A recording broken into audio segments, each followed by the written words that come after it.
blame you, some of the decisions you made for the disaster that Iraq turned out to be. And I suppose my first question is, why are you, or do you think you're qualified to give advice on Iraq today?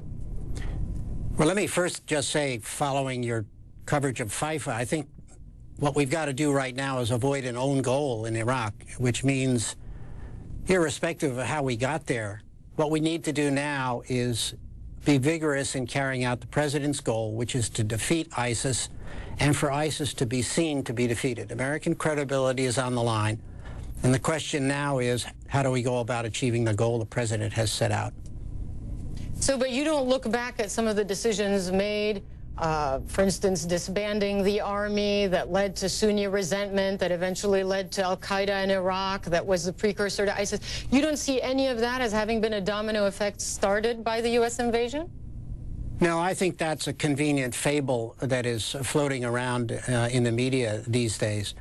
Al-Qaeda in Iraq was defeated by the Iraqi army as trained by the American people. By 2009, the end of 2009, Al-Qaeda in Iraq was finished. In fact, President Obama admitted when he came into office that he had inherited a stable democratic Iraq. The key problem we face today was the president's decision at the end of 2011 to pull all the American troops out. That was the key reason we now have seen the rebirth of Al-Qaeda in Iraq, now calling itself ISIS. But Mr. Bremer, I think at best you can say, and I think you must admit this yourself as well, al-Qaeda in Iraq wasn't defeated. It was dormant for a little bit after an awakening that was mildly successful, that was seen as a Band-Aid. It wasn't defeated. It came back because of a power vacuum. But it was never fully eradicated and certainly didn't exist before the invasion. Well, one can argue with the word defeated or severely beaten. In any case, as the president himself admitted when he took office, he inherited an Iraq that was at that time stable. It is no longer stable. And it's not stable largely because he made, in my view, a very serious mistake in pulling American troops out at the end of 2011. These are all questions historians can wrestle with. The question is, what do we do now? I think we have to do three things. We need to get a much more vigorous air campaign going. The air campaign now is desultory.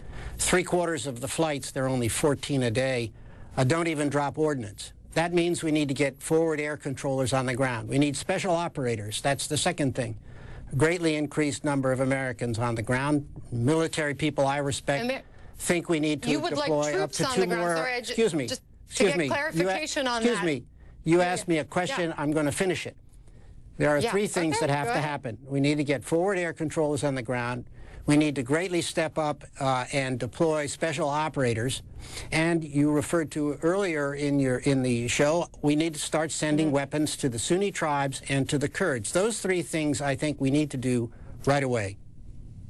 All right, so, but you didn't answer my first question, I have to say. Based on everything that happened after you essentially managed Iraq for a year, what would you tell people who question even your, I suppose, your credibility and your expertise in telling anybody what to do about Iraq at this stage?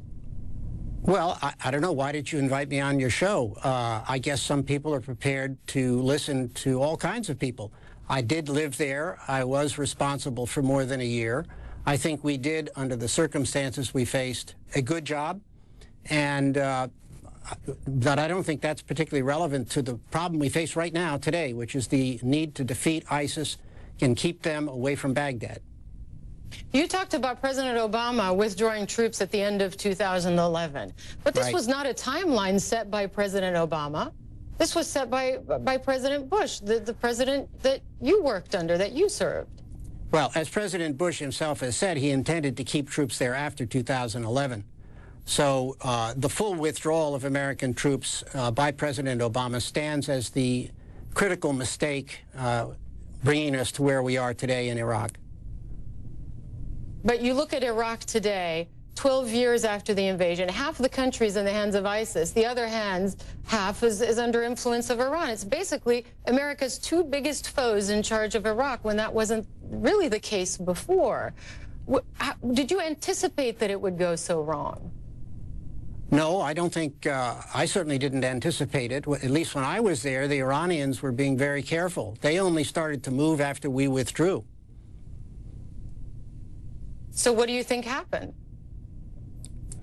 What happened was America took all its chips off the table and left, thereby losing its influence. Al-Maliki then took the steps of putting out an arrest warrant for his Sunni vice president, getting into a fight with the Kurds, and purging the American-trained army down to the brigade level, getting rid of trained officers and putting in his cronies, which is the reason the Iraqi army collapsed in Mosul, and probably the reason it collapsed most recently in Ramadi. So you would essentially now, you were talking about special ops advisors, not combat troops on the ground. This is what you would suggest doing now to combat ISIS? Is that one recommendation you would have? Yes, I would put more intelligence resources, more special operators on the ground. I would forward deploy with the Iraqi brigades air controllers so that you could call in airstrikes that would be more effective than what we've seen. One of the reasons 3/4 of the flights don't drop any ordnance is because they don't have forward air controllers to vector in their bombs. But why would America, why would the U.S. government now want involvement once again in Iraq at that level? It didn't really serve its interests in the first time around. I would say there are two reasons. First, because America has invested an enormous amount in people and money in a stable democratic Iraq. And more importantly now, the security of the world's most dangerous region is threatened by ISIS's efforts to establish a caliphate.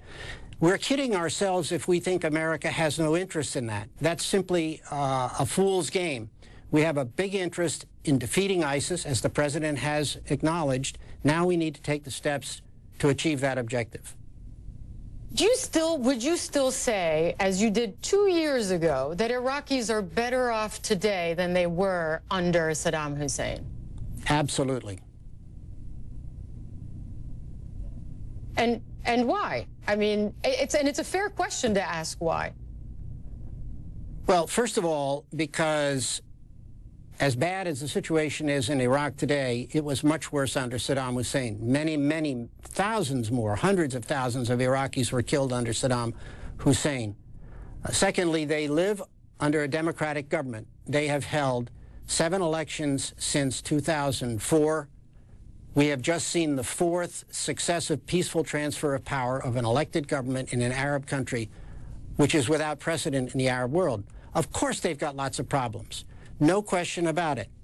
But they are certainly better off economically and I would argue politically. They've got to fix the ISIS problem, and we have got to help them do that. We have said we want them defeated. American credibility is on the line. We have to show we mean it. Paul Bremer, thanks very much for joining us this evening. Thanks for your time. All right, Paul Bremer, who was the U.S. Administrator in Iraq in 2003 and 2004, joining us from Washington. Coming up is India's deadly heat wave due to break. We'll get the latest from the World Weather Center. We'll be right back.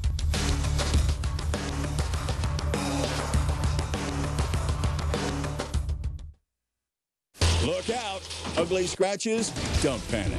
Now there's Quix PSR, the paint scratch remover kit. German-engineered Quix is the only scratch remover proven to remove scratches permanently. Look at the difference. Scratches disappear and never reappear. The secret is plastic deformation technology, a high-tech process that fills scratches with surrounding paint and restores a flawless surface. Tested, proven, and recommended by trade experts worldwide, Quix was rated #1 by a leading Consumer Report magazine. And now, for deeper scratches and hard-to-fix stone chips, try PRP, the new Quix Paint Repair Pen. The unique tip applies super thin layers of high-tech clear coat that fill in and permanently bond with the paint for a virtually invisible repair. Don't spend a fortune at the body shop. Quix high-tech formulas will work safely on every color car. Scratches, big or small, Quix will remove them all. Millions sold worldwide. Quix is available at Walmart and these fine retailers.